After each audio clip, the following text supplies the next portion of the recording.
So I'm going to be talking about plot mirroring in Quidditch.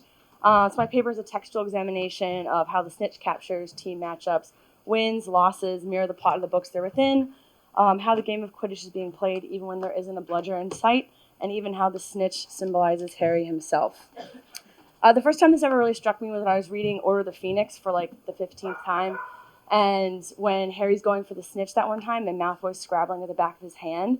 And I was like, God, because those are like the same as the Umbridge detentions, where Harry's writing those lines at the back of his hand. I was like, J.K. Rowling couldn't have thought of another body part for Harry to get abused. And I was like, oh my God, it's not that she couldn't, it's that she didn't want to. So then I started looking for all of these parallels throughout the rest of the books. I was kind of nervous when I started because I didn't want there to be a lot of those line-by-line parallels because I thought that'd be a little bit cheap, and I thought it was weird that I didn't find those previously. But when I really started looking, we can go back, but whatever. When I really started looking, I found micro and macro parallels. There's some that don't happen chronologically. There's some that happen on a completely macro level for the entire plot of the book, and there's a lot of those like cute, kind of fun line-by-line ones where I'm like, oh, that happened already. It happened in Quidditch and it happened in the story. I'm so excited.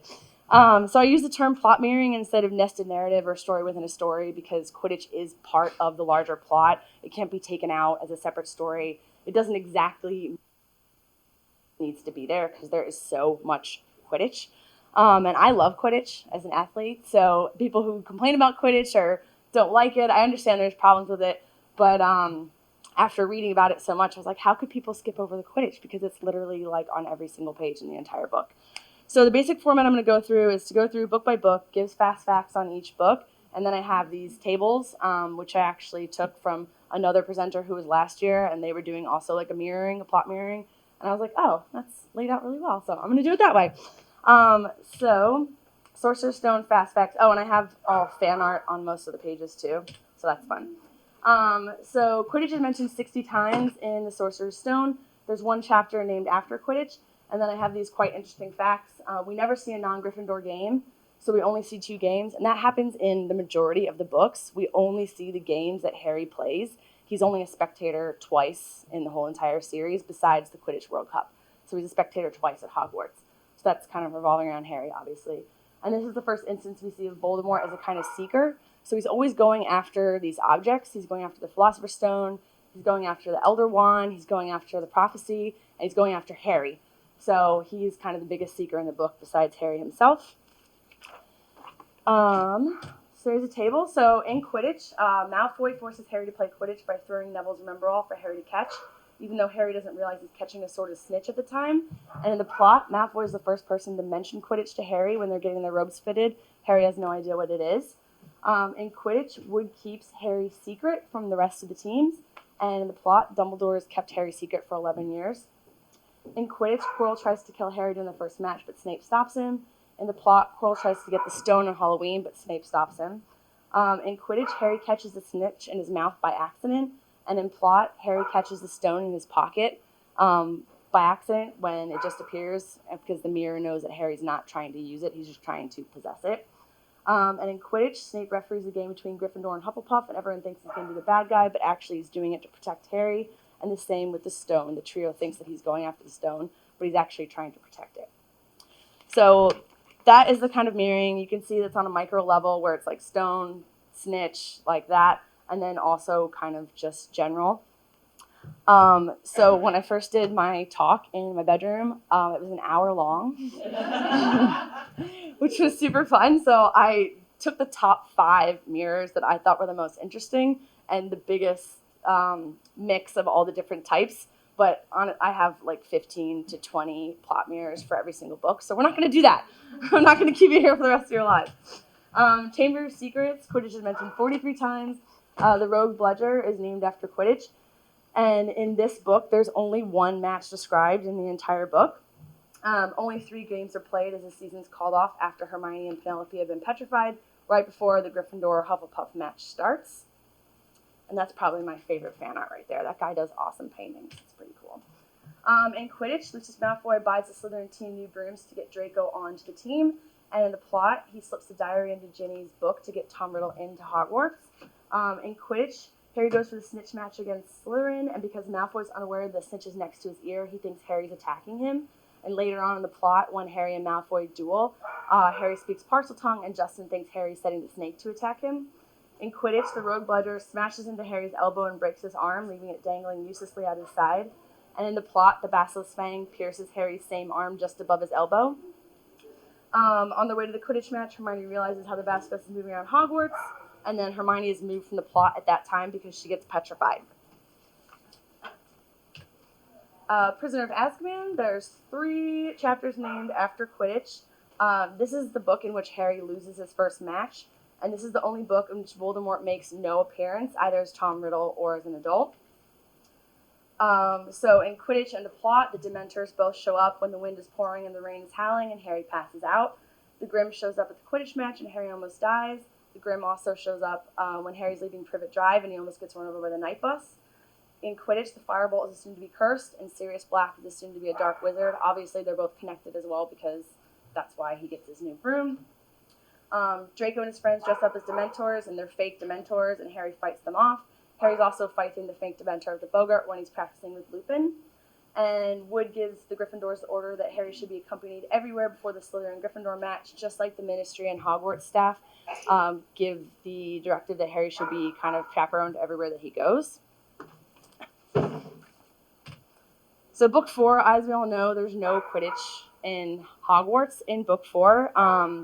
But Quidditch is not entirely absent, truly or symbolically. It's mentioned 140 times, or 104 times. 140 would be a lot. And I will go to the next slide. Oh, and this is one thing. So in this book is where I kind of figured out that every single year the Quidditch matches go in the same direction, or in the same order. So Gryffindor always plays Slytherin, Hufflepuff, Ravenclaw every year. It doesn't happen 2 times because it's called off this year and the Quidditch match was canceled in the last year. When I was reading The Goblet of Fire, the Quidditch Cup actually mirrors the Triwizard Tournament almost completely. The fact that they both happen is the greatest plot mirroring in the book. So Barty Crouch, Ludo Bagman, all sorts of micro mirroring. I'm not going to go through. I have it in my paper, so that's fun. But those 2 things juxtapose is the biggest macro mirror. A micro mirror is that Krum catches the snitch but loses the match, and Cedric gets the Triwizard Cup but loses his life, which is sad, so we'll pass on over that. So then in the Triwizard Tournament, it follows the Slytherin, Hufflepuff, Ravenclaw arc. So in the first match of the year, Harry faces a Slytherin challenge. He's going against the dragon, and he always gets the snitch when he's playing against Slytherin, and he catches the golden egg. In the second match of the year, he uses a plant or Hufflepuff symbol as we equate plants with Professor Sprout to capture or save 3 people exhibiting Hufflepuff traits. And then the second task, he uses Gillyweed to save the 3 people.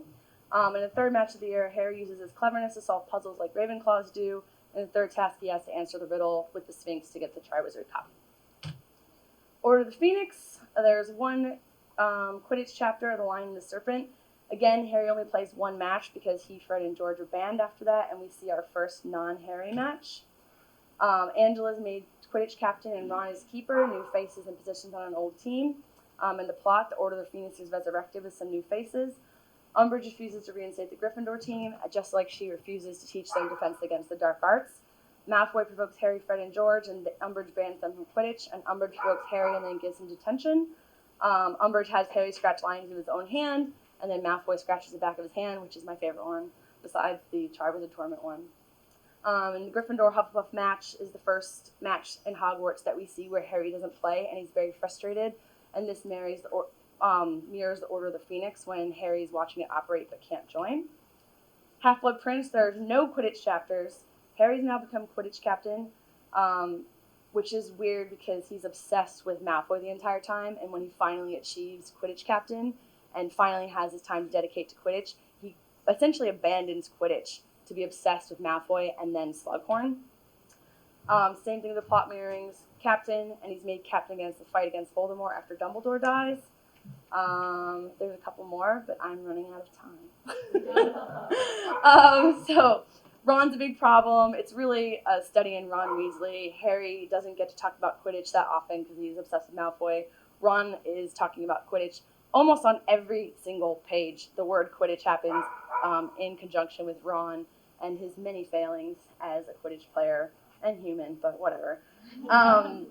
So Harry had never been less interested in Quidditch. He was rapidly becoming obsessed with Draco Malfoy, and he shirks his duties to find the Horcrux with Slughorn because he's obsessed with Draco. Deathly Hallows. This is the last thing. So there's no Quidditch in Deathly Hallows, obviously, because the entire book is a Quidditch match. So it mirrors, and it weirdly mirrors Muggle Quidditch in that at the end of Muggle Quidditch, like if you watch the tournament tomorrow, the Snitch and the Seeker have to return to the pitch for the end of the game, just like Harry has to come back to Hogwarts for the end of the game, for the Battle of Hogwarts, which I thought was interesting. So Harry and Ron and Hermione are trying to practice, mirrors the ways in which they're detained from practicing Quidditch over the years. Kingsley Shacklebot, the whistle blows, the game has begun. The trio are doing one thing while everyone else is doing another thing, like the Seeker's doing one thing while the team's doing another thing. In the Battle of Hogwarts, the trio travels around trying to find the Snitch, etc., etc. And then the long game was ended, the Snitch had been caught, it was time to leave the air, and all was well. Yay!